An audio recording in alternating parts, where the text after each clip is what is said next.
Lepo pozdravljeni, sem Bojan Požar, vi pa gledate Uro resnice. Danes se z nami naša posebna gostja, Zala Klopčič, tako imenovana politična vplivnica, politična spletna vplivnica, in pa Peter Jančič, naš stalni komentator in novinar in povednik, se oba dva zelo dobro poznate. Zdaj, tema današnje oddaje je mediji, novinarji, denar in politika, ampak predno preidemo zlasti v luči nekaterih novih dogodkov in pa novih razkritij, ki so se zgodili v preteklih dnevih, oziroma tednih, ampak predno gremo na to vprašanje, bom jaz zdaj nekaj še oba gosta izven tega vprašal. Recimo Zalo, Zala, imela si veliko pripomb na outfite, pa na obleke na Emi, ne? Res je. No, tako se mi zdi, da si, ne vem, si res ni tako stroga, recimo, da, ne vem, Raven ne more en del svojega oprsja pokazati, kako.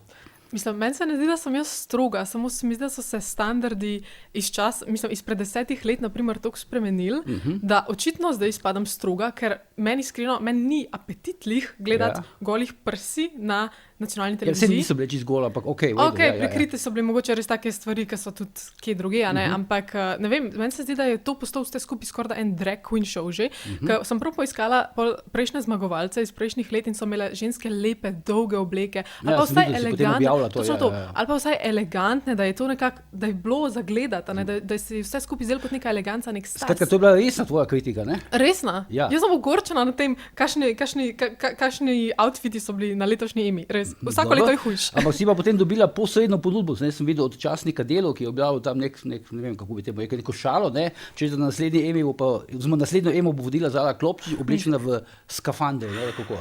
Drugače, jaz mislila, da če bi jaz vodila Emo oblečeno v skafander, bi bilo boljše to, kar je bilo letos. Ja, malo bi bilo težave, imela z dihanjem. Mogoče bi bilo ful vroče, ampak jaz mislim, da bi bilo bolj gledljivo kot to letos. Zdaj, Peter, videl pa sem ti, da si bil vse podobno kot jaz, tu smo bila podobnega mnenja, si bil zelo kritičen do letošnje razdelitve teh nagrad na Prešernovi proslavi, v Cankarjevem domu. Totalno je bilo spolitizirano vse, ne?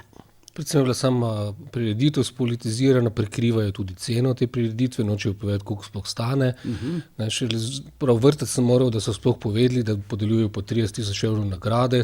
Tam je tudi predsednica, ki si jo je nastavila Asta Vrečko, te državne nagrade, ker tu gre za nagrado ministrica za kulturo, je zlorabila to dogajanje zato, da je reklamirala zakon, s katerim skušajo vladne stranke dodeliti peščici umetnikov neverjetno visoke pokojnine, pokojninski privilegij. Ne manjši del je že zdaj to po sedanjem zakonu socializma dobil, ki bi ga morali ukiniti že davno, zdaj pa to še širijo. Zdaj sami prejemniki nagrad, jaz si niti večine ne poznam, poznam gospoda Dragana Živadinova, za katerega si verjetno ti podobno kot je, ne veš, kaj je zadnjih 10-15 let sicer počel, ker sam je rekel, sam je razdelil svojo umetnostno kariero na dva obdobja, eno obdobje zdaj mislim, da je to ocenil kot neka postkozmična umetnost, ampak okej. Tisto, kar je bizarno, je to, da bi potem, kar ta koalicija sedaj uzakonja v parlamentu, kot neke prekrške, če glorificiraš nacizem pa fašizem, bi morali gospoda Dragana Živadinova kaznovati, ne pa nagraditi. On je sodeloval v neki skupini, ki je delala za prejšnjo komunistično oblast in je Beogradu vsilil plakat, ki je bil fašističen od Hitlerja. Sam kljukaste krize so zbrisali, vse ostalo so pa pustili. In je bila velikanska afera, ker so pa v Beogradu potem znoreli, ko so ugotovili, zakaj gre. Čeprav ti zgovor gospe Badovina, Zdenke Badovina, predsednice upravnega odbora, se mi zdel, da je bil kar pričakovan, da bo tako politično naelektren. To smo recimo temu vsi vedeli. Vseeno je velika sramota, da greš tako očitno za nek vladni projekt, pa to še ministrica Aste Vrečke zlorablja ta praznik, ki ga razglašajo za državni. Oni ne govorijo, da gre tu za nagrade ministrstva. Je v resnici, moramo biti tu previdni. Dejansko gre za neko skupino ljudi, ki jih zbere, tudi nove so zbrali zdaj v tem skladu Prešernom, ki zbere politika, vlada, delujejo v okviru ministrstva za kulturo, denar zagotavlja država, ministrstvo za kulturo. Takšne nagrade podeljujejo v resnici samo totalitarne države. Zato ne boste najti. Imenuje sicer člane državni zbor, Ja, ampak na predlog. In tam ima seveda neka koalicija večino in ta koalicija je bila zelo jezna na prejšnjo večino, ker ni htelo gospe Makarovičevi ponovno po 20 letih podeliti nagrade, ne, so to zavrnili kot zlorabo in nezakonito, skoraj je bilo tudi res, ne, in so potem zdaj nastavili neko zelo ideološko svojo večino. Oni seveda to razglašajo za neko ljudsko, vsesplošno državno nagrado, v resnici gre, da mu povedati naravno, za politično nagrado. Ne, in to seveda ni tako lepo, kot se zdi na prvi pogled. Ne. In denarja za to nagrado ne zagotavlja uspešni kulturniki, pa umetniki, pa njihove predstave, ampak vsi davkoplačevalci. Tudi revni ljudje iz Halos.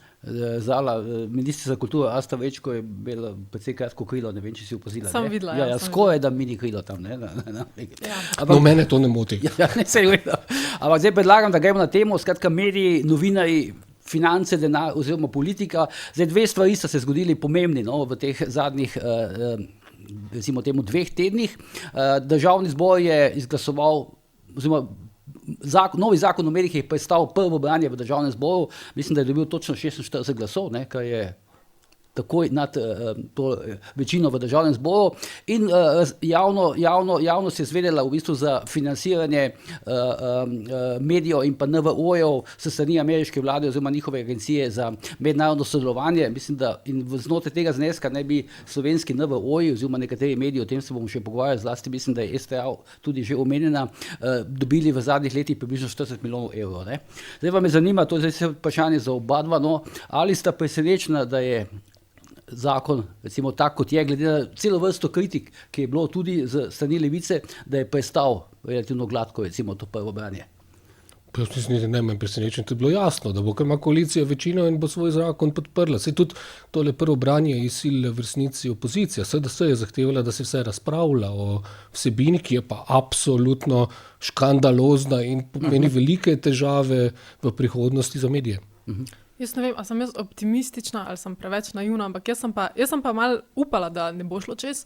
Se še ni šlo dokončno čez. Ja, vem, ampak da je bila ta prva faza zdaj, da je šla čez, ker sem iskreno mislila, da glede na to, koliko je bila pa tokrat slovenska javnost, pa sploh socialna omrežja so pregorevala takrat, že v začetku januarja, že zaradi peticije, jaz sem mislila, da bojo vsaj malo upoštevali glas ljudstva, če se lahko tako izrazim, in pač upoštevali to, da se ne strinjamo s tem zakonom, da je zakon sporen na več različnih točkah in sem iskreno mislila, da ga bojo vsaj spremenili. So sicer poklicali neke influencerje, sicer vemo, kakšne influencerje, dobesedno najboljše prijateljice od Tine Gaber, so poklicali na neke posvete, da so se pogovarjali o zakonih, o tem zakonu, ampak spremenili se ni nič. Razprava je tu bila dolga in je potekala na ministrstvu, celo mene so povabili, pa predstavnike vseh medijev, tako da tu, ko gre za vladno proceduro, je bila široka razprava. Ne. Zdaj, ko gre pa za to v parlamentu, je pa treba vedeti, da tu gre za prvo branje. To pomeni, da niti še mnenja pravnikov ni, da ne govorijo v resnici vsebini, niti ni odbor razpravljal, ne, gre za splošno razpravo o načelih, ne, ali bi sploh začeli razpravljati. In to, da bi že v prvem branju vladna koalicija zakon, ki ga je predlagala vlada sama zavrnila, to se še, jaz mislim, da v tem mandatu nikoli ni zgodilo. Na to bi kazalo, da ima koalicija težave, se pa lahko zdaj zaplete, ne, v druge. Zdaj, Zala, ti si sprožila peticijo, ne? Zdaj, če si jaz prebral zadnji podatek, je, da je to podpisijo, zopet ta zakon podpisala, mislim, da 18,000 ljudi, ne? To je kako? Drži. To je več, recimo, primerjavi, recimo zadnjo znano peticijo Klemna Grošla o Zoranu Jankoviću pa njegovi podpori tem Aleksandru Vučiću v Beogradu, takrat, ko smo imeli temo ure resnice prejšnji teden, mislim, da je bilo to v sredo, jo je podpisalo samo nekaj okoli 500 do 600 ljudi, ne? Tako da tvoje številke so res enormne. Ampak me zanima, imaš občutek zdaj, da si kaj dosegla s tvojo peticijo? Mislim, zdaj, ko se že primerjamo z nekimi podpisi, bi rada še to povedala, da sem zbrala tudi večkrat. Aktualnimi podpisi ampak sem zbrala tudi večkrat, recimo, Inštitut 8. marec za te prepovedane petarde, ki so zbirala. Oni so izbrali 17,000, mi jih imamo že 18, tako da sem ful vesela in hvaležna vsem, ki ste podpisali. Ampak jaz sem ful optimistična, ker res, sem že prej rekla, da sem mogoče malo naivna, ampak jaz res upam, da bomo s tem zbudili vlado, da se ljudje ne strinjajo. Res upam, da bo to nek indikator vladi, da ne se malo zamisli, kaj dela. Ljudje se s tem zakonom ne strinjajo. Ta zakon dobesedno je v bistvu ni demokratičen, kar se tiče že tega, da bojo uvedali neke inšpektorate, ki bojo preverjali, kaj po njihovem sovražni govor pa ni. To bo določala dobesedno vlada, ki pravi, da je vse s čimer se oni ne strinjajo, v bistvu fašizem. Čeprav zdaj veš, kako je Zala, ne? Zdaj, ko peticijo napiše Inštitut 8. marec ali pa Nika Kovač, takrat peticija pride z prave strani. Ne? Zdaj, ta tvoja peticija ni politično z prave strani, ampak ima možnost, recimo, da neka taka peticija uspe v tem smislu, kot pravi Zala. Ti poznaš parlament, poznaš politiko. To so pomembne z istih razlogov, to delajo tudi na levi, imajo cel kup takšnih akcij in politike je pomembno. Bi pa nekaj drugega opozoril, da ima vlada. Skratka, so dovzetni politiki na take stvari. Predvsem jim je pomembno, ker to vpliva na javnost, na ljudi. Ti se s tem zbudijo. To vpliva na dolgoročno dogajanje. Zato je pomembno. Ampak opozoril bi tukaj, da ima vlada sama sabo tukaj velike težave s svojimi, ne zgolj z kritikami tovrstnimi teh peticij. Meni je bilo izjemno in na nek način gre za podobno dogajanje kot pri kulturnikih. Zanimivo je mnenje, ki ga je poslalo parlamentu društvo novinarjev, kjer je nekaj zelo zanimivih stvari upozorilo, kaj je s tem zakonom narobe. Predvsem pravijo, da je dosti premalo denarja za medije, namesto 4-8 bi imeli 15 milijonov. Paste, zahtevajo tudi poseben člen, v katerem je treba že na začetku zagotoviti, da bo oblast v vsakem primeru financirala RTV Slovenija in STA. To mora vedeti, da tukaj da RTV Slovenija dodatno dobi vsako leto 100 milijonov, STA 2,5 milijonov in da so vse plače tam plačane državno. In zdaj pravijo, da je pa tu še dosti premalo denarja v resnici za medije. Se pravi, poleg naročnin bi mogla država tudi še dodatno financirati. Pa to videti, da že to, kar pa zdaj predvidevajo, to povečanje, so pa pojasnili, da nameravajo zagotoviti več denarja za dobesedno leve tajkune. Za digitalizacijo tiska, cel tisk je v lasti znanih tajkunov, pravzaprav dveh velikih, treh. Malo manjši. Digitalizacija je že davno izvedena in društvo novinarjev celo opozarja, da tisti, ki so že izvedli digitalizacijo, zdaj ne smejo biti kaznovani, da morajo torej za nazaj tudi plačeno, ki so že izvedli so pa vsi. Pred 20 leti bo že vse digitalizirano. To so samo neki izgovor najdli, da lahko denar delijo svojim prijateljem. Ti vsi tajkuni so bogati, so milijonarji, Odlazek, Petan. In to od državnih poslov. Državnih poslov, ampak zdaj ti meni povedano, da so res novinarji še vedno tako naivni, da mislijo, da bo teh 15 milijonov hipotetično, pač če bi dali država za medije, res šlo v žepe novinarjev, res šlo, ne vem, na neko smislu neko izboljšanje kakovosti novinarskega dela in podobno, več so posleni te stvari, ali res jim ni jasno, da bo ta denar šel v glavnem v žepe teh treh tajkunov. Politika je vedno vržena to finto, da jim ustvarja sanje, kako bojo oni nekaj dobili. Najlepše pa to, ta isti zakon dokazuje, da ni slučajno ne gre za to. Ker kaj pa je velika novost? Zdaj, dosti novinarjev je v zadnjih desetletju izgubilo službe v teh čistkah političnih, predvsem Levica jih izvaja, pa tudi, ker so tajkuni pač počistili, da zmanjšajo stroške. In ti delajo svoje medije. Tudi sam sem naredil nek svoj medij na tak način. Celo naučili so me to drugi novinarji dela, ker številni se rešujejo. Kaj pa je druga možnost, da greš delati za politike? Pa ni nas veliko, veš, ki smo šli to delati. Pa nekaj pa je. Nekaj nas je, ampak veliko. In kaj so naredili? Zdaj so določili z novim zakonom drugačna pravila, da po novem ti država, ko začneš, ko si v težavah, ne bo več pomagala. Ker so postavili kriterij, da moraš imeti za spletne medije najmanj 3 zaposlene, za radijske pa televizijske pa še več. Skratka, odkartali so nas. Odkartali so novinarje. Ne nas. Mi smo starejši, izkušeni, imamo neka sredstva, smo že začeli to. Odkartali so tiste, ki so res v stiski in ki res avtonomno nekaj poskušajo in ki bi jih morali normalnih državah v medijih spodbujati. Koga pa spodbujaš? A tajkune iz davne preteklosti, ki so vsi politično povezani, jih država itak financira. Poglejte, Stojan Petrič je dobil milijardni posel za drugi tir, hkrati pa je od tistega, ki je vodil delitev denarja na drugem tiru, odkupil pred tem delom za čisti drobiž 7 milijonov, tam pa je milijardni posel. In delo bi se imel za nek drobiž. Na 100 milijonov dobiva letno. In zakaj za božjo voljo želi še imeti 100 000 evrov za digitalizacijo dela iz tega razpisa? Mislim, kje je tukaj elementarna logika? In država mu je to pripravljena dati. Mislim, da in oni in država imajo interes, da pač niso sicer zelo prepričljivi, do ljudi ne hoče več brati, vsi ti mediji, ki so depolitizirani pa politično podrejeni, ne uživajo zaupanja, edino, kar imajo, je velikansko finančno prednost, tako tudi RTV Slovenija. To je, kot da imate na trgu neke pekarne, eno veliko državno, kjer stroške vseh zaposlenih in moke plača država in druge, ki morajo tem konkurirati, da bi karkoli dobili, razen da morajo še te dodatno plačevati. Sveda bojo vsi drugi prej slej propadli. Ampak zanimivo je, da v medijih ne propadajo vsi drugi. in da nas ljudje sami iz lastnih žepov mimo države so pripravljeni podpreti. To je mene najbolj presenetilo. Celo ko država na vso moč tolče po nas, recimo, ko meni onemogoči, da bi lahko dali del dohodnine, oštro pa to dovolijo, ne, ker je njihov, ne, ljudje dajo iz lastnega žepa mimo dohodnine in davkov svoj lasten denar. To je pa res nekaj, kar je velik privilegij in kar je tudi velika zaveza. Ne? To je nekaj vredno, to je tista prava neodvisnost. Ne pa to, da te politika ali pa država plačuje, kot bi radi vsi umetniki, da jih plačuje. Tista umetnost, ki jo plačuje režim, za mene ni, ne vem, kaj je pomembna umetnost. No, to je bila pač pomembna umetnost totalitarnih držav. Že ta premislek je v bistvu bizaren, da novinarji pričakujejo, da jim bo država, se pa politika, da je vlada, mislim, to je absurdno, zagotovila neodvisnost. To je popolno absurd. Ne? Ja, in tudi ta vidik, ki ste prej omenili, da so kritični do tega zakona, tudi Verčiča je rekel, da je ta zakon dobesedno implementiran zato, da se bo financiral naše medije, pa onemogočal njihove medije. Pa tudi še ena stvar, ki se še nismo dotaknili danes glede tega zakona, je, da so... Se še nismo končali vdaje, ne? Ja. Ampak da glede slovenske glasbe, jaz sem brala članek na Delu, da so po novem, da so Severina pa Džiboni, da sta v bistvu kot slovenska glasba zdaj definirana zaradi tega, ker sta snimala svoje videospote v Tivoliju, pa tudi izdala pri slovenski založbi, medtem, ker na primer slovenski filharmoniki, če bojo pa posneli nekje v tujini, pa tam izdali ne bojo slovenska glasba, pa tudi, na primer, skupina Laibach, trenutno, ki je ena izmed kar znanih skupin v Sloveniji glasbenih, ni tretirana kot slovenska glasba. Ne. Jaz, ko sem gledala, ne vem, a sta gledala tisto sejo, ko so potrjevali ta zakon, oziroma če to prvo fazo ga spravili. Jaz sem se držala za glavo v bistvu. No. Kako je Sara Žibrat tudi v bistvu dobesedno poniževala mene, ko je rekla, da so nekateri boljš prebrali zakon kot jaz, ne? Ampak ne vem, meni se zdi, če sta prebrala to definicijo medija pa vplivneža, to sta dve stvari, ki se prekrivata v Oštro pravi 65%, jaz pravim v 80% in zato sem zdaj tudi cenzurirana mimo grede. Ja.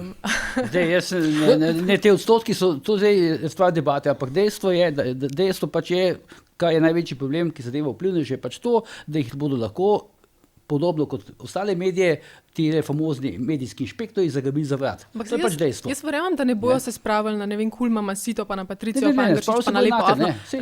Spravili se bojo nadelj, oziroma tiste pač, ki bodo jih ocenili, ki bodo odpirali neke družbeno relevantne teme, ki bodo imeli nek vpliv v tem političnem prostoru in se bodo s tem ukvarjali, se bodo na tebe, ne vem, na Macarola in na verjetno še koga.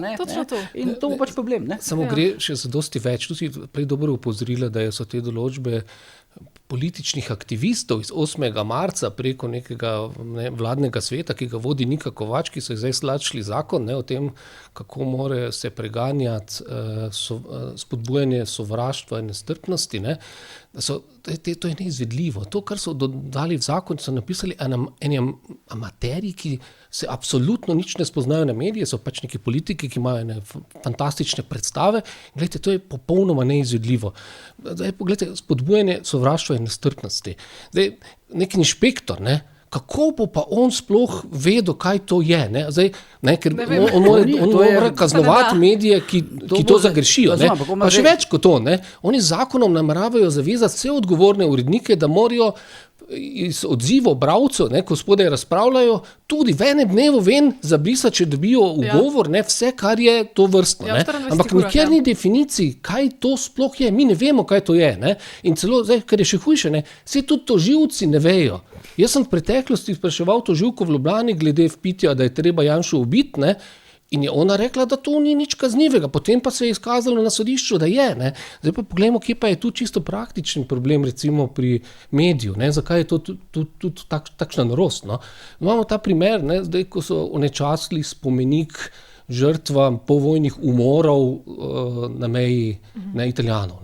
Z temi napisi Trst je naš, pa svobodna narodov, smrt fašizmu. To je jasen primer spodbujanja sovraštva in nestrpnosti. To je popolnoma jasno. Ampak zdaj, čem je problem? Zelo dobro s tem starta na EPK-ju. Počasi. Ampak zdaj ni problem. Že to, da bi to res naša policija pa tožilstvo preganjala kot to, tega ne boste videli. Ampak zdaj po novem, če bo medij objavil posnetek tega, tu je problem. To pa je lahko kaznovan, ker to je pa spodbujanje nestrpnosti in sovraštva. Če to objaviš, mi objavljamo stvari, Zdaj, pa drug primer, zdaj, primer tipičen, ko recimo v Nemčiji preganjajo nestrpnost in sovraštvo, spodbujanje sovraštva, je vpitje na protestih Palestina mora biti svobodna od reke do morja, pač ker je to nacistično in rasistično, ker hoče uničiti pa pobiti vse Jude, da bi to dosegli. Zdaj, v Sloveniji najprej, tega naša država sploh ne preganja. Drugič, na protestih, kjer se je to vpilo v Ljubljani, jaz sem bil tam, je bila podpredsednica državnega zbora iz Levice, gospa Sukičev. Videl sem jo, In tam se je to vpilo. Zdaj, če bomo pa mi v medijih objavili posnetek iz tega dogajanja, ali pa recimo vpitje tistega gospoda takrat, da je treba Janšo takoj ubiti, ubi Janšo, pa tak naprej, bomo pa kaznovali zaradi spodbujanja sovraštva. Mislim, Peter, da če boš predvajal vpitje ubi Janšo, ne boš kaznovan. Ker se razlagam, to jaz kot urednik. Ko gre za take poslednje politike, kaj se sme objavljati, pa kaj ne, imajo to vsaj rešeno, recimo v Izraelu, kjer nek državni uradnik sedi, ker imajo vojno, v uredništvu in pač pogleda tekste pred objavo, da ne bi škodili vojski, in to plača država. In to je normalno, to je pač institut cenzure. Tudi Avstro-Ogrska je to v času Prešerna imela, vse to smo se učili. Je država pač zagotavljala neko cenzuro, da neke stvari niso objavljene, ampak to se naredi strokovno pravilno. Ne pa to ta amaterizem Nike Kovač, pa te vladne koalicije, ki ga zdaj vidimo v zakonu, ko v bistvu sploh nobene zna tega izvesti. S tem, kje so meje, ima sodstvo težave. Jaz mislim, da ta zakon, to sem že tudi parkrat napisal, se mi zdi, da ni bil pripravljen tako amatersko pa naivno. Da oni zelo dobro želijo... Eno stvar bi opozoril, ki je zelo zanimiva. To je to, lahko kdo ugovarja pa reče, se obstaja neka sodna praksa, ko gre za to in se lahko potem ravnate. Ne obstaja, ker mi do sodb ne moremo priti, ker so tajne. Mi sploh ne moremo vedeti, kaj se na sodiščih dogaja. Za medije je največji problem, ko ti inšpektor to umakne v 24 urah, in šele potem greš na sodišče in vprašanje, kdaj se bo potem to razrešilo. Se niti umika več, ni zamajo direktne kazni. Ampak jaz razlagam to, da mi sploh ne moremo fizično, praktično spoštovati tega zakona, ker za to ni nobene možnosti. Dodali so zakon nekaj, kar je neizvedljivo in je butasto. Inšpektori so dobili sodne pristojnosti. Ampak se moramo uredniki se odzivati, ne samo inšpektori, ko gre za te polemike bralcev. Na kak način pa naj jaz to naredim, če mi pa država nič ne pove, kaj to je in kakšni so kriteriji. Niti mi ni dostopna sodna praksa, niti nisem za to izobražen, niti nisem za to pristojen. To so tožilci, pa še oni imajo strašne težave. Veste, ko ste rekli, da ta zakon, da se vam ne zdi toliko spisan amatersko ali pa mogoče malo... Ne, hočem reči, da načrto, in tudi mislim, da tukaj ni upletena samo Levica, pa Astoveč, ampak to gre za Golobovo operacijo. Tudi, ko grem jaz, pa to sem naknadno zvedel, da ne bi Golob od Večkove zahteval, da ta zakon uvrsti še do dolga leta, se pa na tisto novoletno sejo. Tako da tukaj je svoboda, oziroma ta Golobov krog je precej upleten pripravo tega zakona. To preganjanje neke nestrpnosti in sovraštva, pa sicer preverjanje dejstva. To je stara taktika teh nevladnikov levih, ki jih Američani sofinancirajo, ti ta levi. Zato, da bi politika lahko vplivala na medije. Ampak hočem reči, ta Golobov krog je to zelo, ker ima želel, da bi kontroliral veliko večino tega medijskega prostora. Je to zagrabo, izvoli. Ampak, ko sem jaz brala ta zakon, res nisem vedela, a je to pisal nek strokovnjak, pa je to tudi še enkrat prebral, ker ko beremo recimo v 3. členu 15. alineja ali 17. ne vem, definicija vplivneža, skratka. Tam je pod vplivneža definirano v bistvu skoraj vsak, ki uporablja družbena omrežja. Ni definiran ne, koliko sledilcev moraš imeti, ne, koliko engagementa moraš imeti, ne, koliko morajo biti visoki ogledi tvojih objav. Tam je dobesedno napisano, da vsak periodično širi svoje objave z namenom vplivanja, izobraževanja, zabave in ima lahko, pozor na besedi lahko, tudi monetiziranje, torej nek ekonomski interes od tega. In tudi Asta Vrečko sama sploh ne ve, kaj je napisala v ta zakon, ker je potem v oddaji 24 ur pa v Odmevih je rekla, da so v bistvu vplivneži ločeni od navadnih uporabnikov socialnih omrežij glih z tega vidika, da monetizirajo. Ampak ona je to rekla. Ona torej misli, da v njenem zakonu piše, da so vplivneži tisti, ki monetizirajo svojo vsebino, v zakonu pa piše, da lahko monetizirajo svojo vsebino. Torej, ona sploh jaz sem mislim tudi, da ona tega zakona ni prebrala, ampak misli pa, da je nastajal z različnih strani. In potem je bila očitno, so to popolnoma različni avtorji, ki verjetno niso imeli nobene koordinacije, ampak se vsak pač je dobil neko nalogo, da pač nekaj napiše, kar bo mogoče koristno, in potem se je vršila neka redakcija. Ampak zdaj ta tvoja peticija, ne, pa ta odmev po teh socialnih omrežjih, ne, in potem, ko si omenila nek sklic, ne, nekih vplivnic, ne, pač prijateljic Tine Gaber in tako dalje. Očitno, tu je bil vendarle tako močno odziv, da so se malo ustrašili, ne, te reakcije, imam občutek. Bolj so se ustrašili reakcije tem z področja teh vplivnežev pa spleta, kot pa recimo to, kar smo pač mi neki etablirani novinarji razlagali. Danes so influencerji dejansko ful močni. Jaz mislim, da so se ustrašili zase, ne? Te razne influencerke, moda, vse te stvari in tako dalje. Posebej pa verjetno skušali pojasniti, ne? Se to ne zadeva vas, to je za une, ne? Ja, verjetno res, ampak po mojem so se ustrašili tudi zaradi tega, ker so mojo peticijo delili res profili, ki imajo čez 50,000 sledilcev.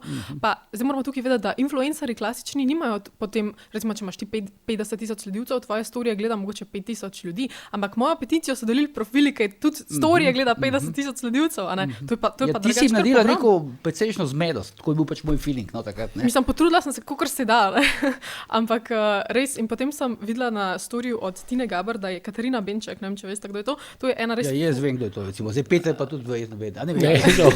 Skratka, to je ena ful znana slovenska influencerka, pa tudi potem Anja Oman. To so vse prijateljice od Tine Gaber, so bile povabljene v kabinet predsednika vlade, da so diskutirali o tem zakonu in potem na svoj story zapisale, ja, mi ne kritiziramo, ampak tudi kaj naredimo glede tega, a ne kaj, to je po mojem letel name, da jaz se pa samo kritiziram, pa hočem nekaj slabo vplivati na vlado. Ampak tukaj dejansko jaz nisem hotela nič slabo vplivati na vlado. Jaz sem šla čist nestrankarsko, kljub temu, da sem članica stranke, ne. Jaz sem šla samostojno v to peticijo, ker se enostavno mi ne zdi normalno, da imamo v neki demokratični državi predloge takih zakonov. Ne vem, če veste, no, ampak sej mogoče ste slišala, pa mogoče ste ti slišala, davčna uprava FURS, je bil pred nekaj meseci eno široko akcijo zoper vplivneže oziroma vplivnice na spletu. Kako? Na OnlyFansu ali tudi drugih. Ne, povsod so šli v akcijo. Ne samo na OnlyFans, pa tudi te vplivnice, ki reklamirajo, ne vem, razne kozmetične izdelke in tako dalje. In bi bilo zanimivo videti, ne samo to, da smo lahko zagotovo vemo, da je bila Tina Gaber izločena iz tega, ne, ampak bilo zanimivo videti, recimo, katere te njene prijateljice vplivnice, ne, se jih pa FURS ni dotaknil, pa se jih ni, recimo, upal temu dotakniti. No, ampak da bi predlagal videti, da imamo še mogoče korak naprej, no, Peter, ta razkritja, ne, pa Zala, ne, financiranje, ne, teh slovenskih medijev, ne, oziroma slovenskih medijev, financiranje NVO-jev in medijev strani ameriške vlade. 40 milijonov evrov v nekaj letih, to pomeni recimo 4-5 milijonov na leto. To je za Američane, to sicer malo denarja, za nas je pa to ogromno denarja. Ker če vsi vemo, da se recimo neka velika volilna kampanja, takrat se spomnim, so bili ti zneski v igri, ko je zmagal Zoran Janković v Pozitivna Slovenija, pa zdaj, ko je zmagalo Gibanje Svobode, se suče nekje med 1 milijon do 2 milijona evrov. Ne. Kar pomeni, da se recimo s tem denarjem konkretno recimo se da sfinancirati, ne, zmago neke politične stranke v državi. Ne. Za enkrat vemo tudi, Peter, da je STA dobila 110 tisoč evrov. Parada Ponosa je dobila pa govorimo, 10, pa Oštro je dobilo 100 tisoč. No, pa Oštro 100 tisoč, ne? Ja. Zdaj, tiskaj je treba reči to, da... A ni to šlo, pa recimo politiko je dobil 8 milijonov, politikov, ki ga ta slovenska politika kot obsedeno citira tukaj, ne, pa na koncu vidiš, da je bil financiran pod mizo, ne? Zdaj problem je to, da je pač pa 6200 novinarjev. V času prejšnjega predsednika se je to agencijo zlorabilo za politične namene. Zdaj, Peter, če je 6200 novinarjev dobival denar... No, to hočem reči, v času prejšnjega predsednika se je zlorabljalo to agencijo za financiranje pač Levice, ne? Katero agencijo? To ameriško pomoč. Razumem. Za financiranje projektov Levice po Evropi, ki je pač povezana z ameriškimi demokrati, ne, in to je resen problem, ne, ki bo imel tudi dolgoročne slabe posledice. Jaz bi bil previden, ker ta agencija sicer ni zgolj slaba stvar. Ne. To hočem reči, v preteklosti je recimo financiranje, ko gre za Slovenijo, pomoč po žledu.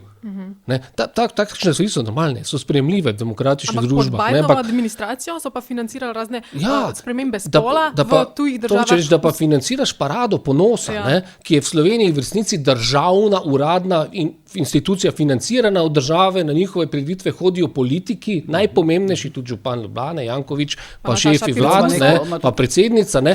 Paste, to financira potem neka ameriška agencija, ki bi ne spodbujala pluralnost, v resnici imamo pa v Sloveniji neko drugo organizacijo, ne, ki se zavzema za življenje, ki pa je v resnici cenzurirana, ne, ker so prepovedali pogovor z gospod, ki to vodi, ker ne prikazujejo protestov, kjer se zbere več ljudi, zato ker smo pač preprosto nepluralna družba, nedemokratična. Ne. In zdaj jaz bi od neke demokratične države, kot je ZDA, ki spoštuje svobodo govora in enakost, pričakoval, da bo one druge spodbujajo, ki so zatirani, ne, ne pa te, ki jih tak država plačuje. Ne. To je tako, da bi še Američani gospod Svetlano Makarovič pač plačevali za to, da vpije čez gospoda Možino kakšen prasec in svinja je, ker si je drzno upozoriti, da so v Čebinah prekopali grobove vaščanov, da so jih zmetali tam za Tita in Kardelja, da so od takrat naprej, da to tam proslavlja pač ta leva elita. Samo Peter, veš, to je neverjetno sramotno, kaj se pri nas financira, pa tudi tukaj so Američani naredili. Jaz ne bi tu več nikoga izključeval iz tega financiranja. Ne? Ker zdaj, kdo bi si mislil, da dobi politiko, recimo 8 milijonov evrov. Tega recimo nismo vedeli. Ne? Zdaj, če so Američani financirali samo iz tega fonda 6200 novinarjev, ne? Lej, po tej logiki, če narediš neko tako matematično formulo, so recimo 3 ali 4 novinarji pa novinarke iz Slovenije dobivali denar od tukaj. Deloma je treba povedati, da je ta pomoč, ko gre tudi za izobraževanje novinarjev, normalna, javna, na razpisih dobljena. Pazi, imamo pa neko drugo pomoč, ki pa poteka po tihem in za katero ne vemo, ki je pa iz Rusije, pa iz Kitajske. In zdaj, če bomo tole legalno pomoč in financiranje za demokratične vrednote in svobodno družbo ustavili, bo ona druga zmagala. Mene to skrbi. Pa poglej, recimo ta najnovejši fenomen, vse mogoče ni čisto, ampak dejansko zdaj v bistvu pač opažamo, ko gremo po teh, ko sledimo denarju, kot se temu reče, recimo ta fenomen teh dvoživkarjev, ki je zdaj nastal, recimo, ti imaš mediji, ki so hkrati NVO-ji, in obratno, recimo Oštro je tak primer. To je, oni se prijavljajo na državne razpise, pa evropske razpise, nekje kot NVO-ji, nekje kot mediji in tako dalje. Te stvari so izključujoče. Hujše pa je to, da delajo pa kot odvetniki dobesedno politiko. To je pa agenda. Proti meni so zahtevali neka pojasnila, kako sem si drznil pisati o Soči, kamor je pripeljal gospod Turk otroke iz Gaze na zdravljenje, potem so pa zahtevali azil, pa pobegnili od tam. Tam so res pobegnili. Ja, pobegnili so skupaj s spremljevalci. En del je čist pobegnil, en del pa je šel sam v azilni dom in zahteval azil, kar je isto. Ampak eni so pa čist zginili na dva. Ampak potem sem jaz od odvetnikov gospoda Turka ali pa Goloba ali pa Fajonove ali pa PR-ovcev, ampak sem dobil zahtevo za pojasnilo od Oštro, ki očitno pač dela za te politike. Kar je bizarno pa je to, da jaz sem svoj novinar, pa vem, da jih politika plačuje, da so dobili denar na Ministrstvu za kulturo, da so jim dali status, ki so ga meni zavrnili, da delajo v javnem interesu. Meni so rekli, da zato, ker meni, da imam neprofesionalni medij, enostranski. Paste, ker nisem levi. Njim pa so dali, ker so njihovi. Levi so neodvisni, desni so dobili so tudi denar ne, cele vlade za profesionalizacijo kot nevladna organizacija za več let, tudi za naslednjo vlado, mislim 100,000 evrov. Pa še Američani jih financirajo zato, da za levico primerno označujejo stvari na Facebooku, da se umakne tisto, kar je neprijetno. In tu bi spet upozoril na eno zgodbo, ki je neverjetna. Jaz sem pred časom objavil zgodbo o tem, da so v Kopru zaprli podružnico univerze Putinove iz Moskve, ki jo je sofinanciral z velikansko vsoto denarja, vlada jo je sofinancirala, Mira Cerar. In sem takrat vprašal, kaj pa je zdaj s tem denarjem, pa tem vložkom, če zdaj zapirate. Pa to je bilo že po tem, ko je napadel Krim Putin, zdaj so pa zaprli. In pa sem objavil zgodbo, da je to čudno, da zdaj pa pravijo, tam vprašam, pa vlada noče nič reči. Ta zgodba je izginila s Facebooka. Pazite, to, da neki cenzori na Facebooku delajo za interese Putina in Rusije, je pa res neverjetno. Ampak kako se recimo ti, ampak to velja tudi za Petra, ki vem, da pozna Anuško Delić, zdaj ni več zavrl, zdaj je samo še Anuška Delić. A sta se ločila, kaj dobro niso vedel? Slišim, ne vem, pa nisem posebno. Slišim, pa vse to ni, to je, so obe same javne osebe. Kako pa ti recimo tolmačiš ta njen fenomen, te Anuške Delić? Facebook, mediji Oštro, denar iz Amerike, denar, ne vem, nekih norveških skladov, denar iz slovenske vlade, zdaj še in tako dalje. V čem je fenomen tega? Jaz v bistvu, če sam začnemo od začetka s tem USAID-om, nisem si mislila, da bo ameriške volitve v bistvu toliko vplivale na Slovenijo, kad se je zdaj izkazalo po razkritju te afere. Se mi zdi, da je to ena izmed večjih afer v ameriški zgodovini dobesedno. Kakšne sporne stvari so prihajale ven, kaj vse je USAID financirala. Bo še kaj prišlo, veš, ne? Se počas odvija ta klopčič, ampak kako so financirali DEI kvote, torej neke rasne kvote za razne položaje v Srbiji, pa v Južni Ameriki opero LGBT opero, potem menjave spolov po raznih državah Balkana. To mi je ful sporno in tudi v Sloveniji seveda smo ugotovili, da je Oštro prijel 100,000 evrov. In jaz moram povedati tukaj, jaz sem v preteklem tednu dobila 2 maila od Oštra in še enega čakam. Spadno. Ja. Pa ti na zapeti. No, in to so taki maili, da te glava boli. Najprej dolgi, takole, da rabiš scrollati nekaj časa, da sploh prideš do konca, podkrepljeno z nekimi zakoni, in potem zahtevajo odgovor v roku toliko pa toliko dni, prav, kada so, ne vem, mene to spominja na prejšnji režim, res, na kakšen način to pristopajo in potem ti brišejo, cenzurirajo te na socialnih omrežjih. Jaz njim ne odgovarjam, ker To vse oni, ne? To vse oni. Vprašanja, cenzura, vse oni. Ne? Vse oni. In tudi jaz sem se v preteklosti, ko sem že bila apelirana z njihove strani, sem odgovarjala, nisem še sploh poznala te inštitucije. Moderno bi se temu rekli, da si bila naslovljena, ne? Naslovili so te, ne? Ja. No, in sem tudi odgovarjala in dokazala, da sem pač imela prav v tem, kar sem rekla, pa so vseeno rekli, da ne. So me cenzurirali na Facebooku in zdaj pa novem so me cenzurirali tudi na Instagramu, tako da je pod mojimi objavami nekaterimi zaznamek, da je objava zavajajoča in da pač to tudi teži potem se širi moj profil, kar me zelo žalosti, ker je Instagram ena platforma, kar res z lahkoto prideš do mladih. Mladi nažalost ne gledajo več televizije, pa berejo nekih tradicionalnih medijev, kaj žele kakšnih časopisov. Ampak če mi to utišajo, so v bistvu utišali cel moj doseg in me ne preseneča, da je to prišlo zdaj ob tem času pred volitvami v bistvu in da tudi ta zakon medijski, o katerem smo prej govorili, da se predplasira ob tem času. Zdaj, kako se pa ti financiraš, Zala? Jaz dobim od staršev štipendijo kakšnih 120 evrov na mesec, pa fanta imam. To. Ja, se pa fant je tvoja ameriška agencija. To je bilo malo heca. Jaz nisem. Pa kdaj kandidiraš za kakšne take, recimo, kakšnih spisi, kakokoli?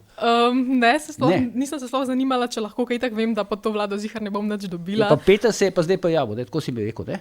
Tokrat sem se spet prijavil, pred leti sem se že, tokrat sem se tudi zato, da lahko spremljam prvič sam razpis, drugič pa da me zavrnejo in da lahko javnost obvestim tem, da dajo denar samo svoj. Tudi lani, ko sicer nisem kandidiral, ker so me takrat zavrnili, ko sem status stel dobiti in to ne, da bi bili sploh pripravljeni pojasniti, s kakšnim strokovnim utemeljitvijo so rekli, da zdaj moj medij neprimeren.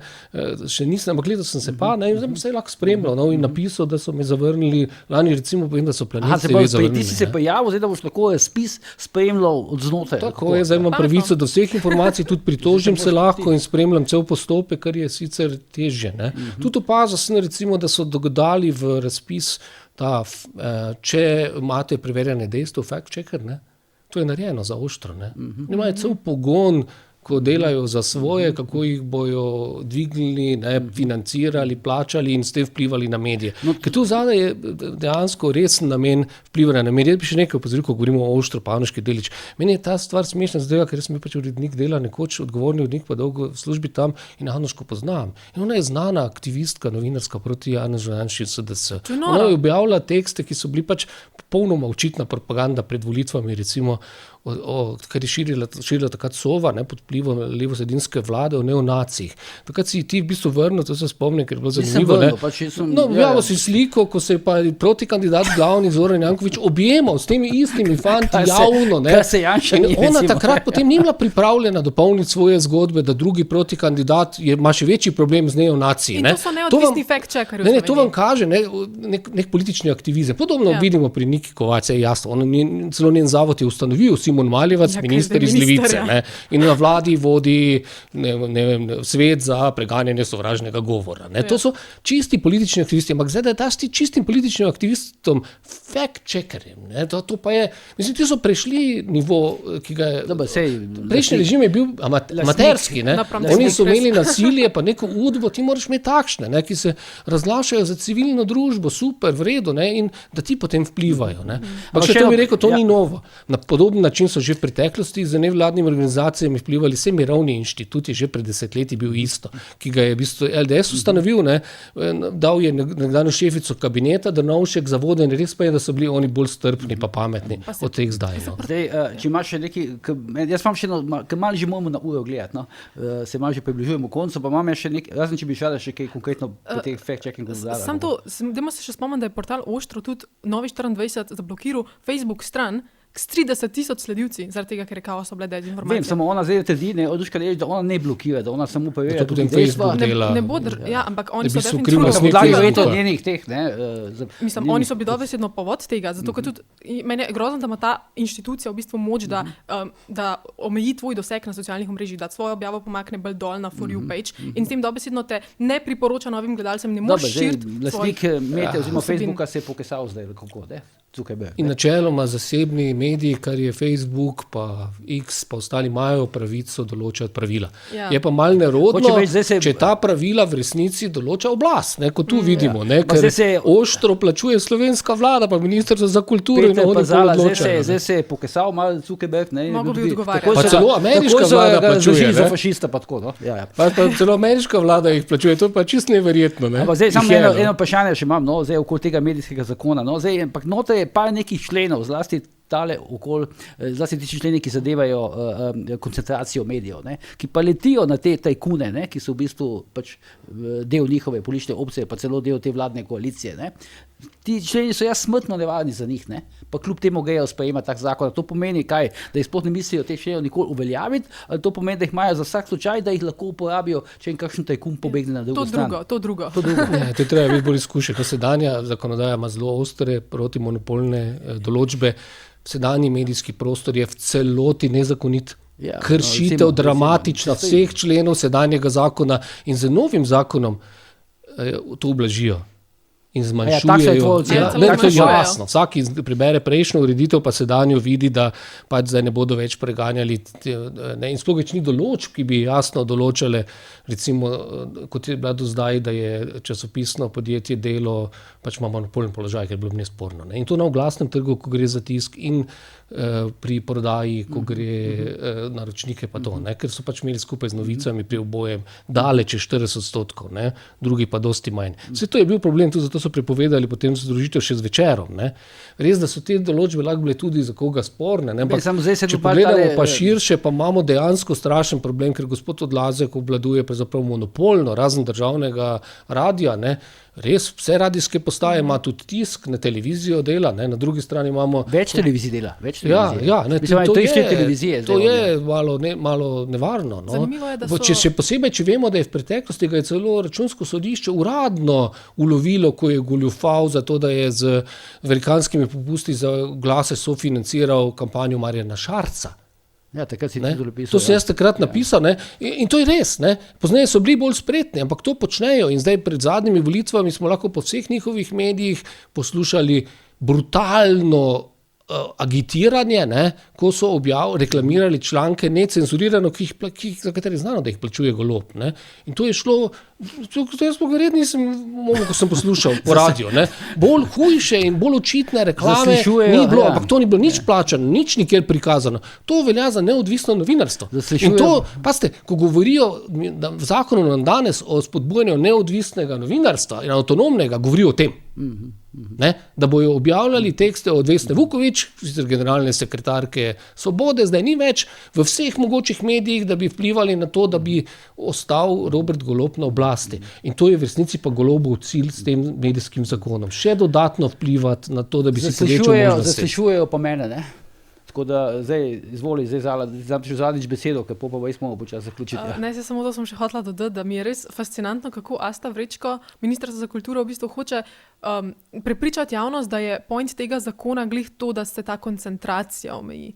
Kako, v bistvu je glavni poudarek na temu, da se omeji koncentracija, pa da je to eden izmed najbolj naprednih zakonov. Pa da zagotavljajo neodvisnost novinarjev in tako dalje. Ampak to je, mislim, Jaz vem, sem prepričana, da se na Odlazka zihar, pa na njegovo razširjeno družino, ki si lasti vse te medije, zihar ne bojo spravila. Ne? Tako da to... Vi se spomnili, na njega se dela za njih. Dobro, ja, Zala, najlepša hvala, da si prišla danes v studio. Peter, hvala za tvoje komentarje. Zdaj prišli smo do konca, to je tista tema, o kateri bi se lahko še pogovarjali, po mojem, vse tudi mi 3 ure in ure, ampak o tem bomo še itak govorili. Skratka, to je bilo za danes vse, vidimo se prihodnjo sredo in seveda ne pozabite, kjer je bojanje, tudi požar.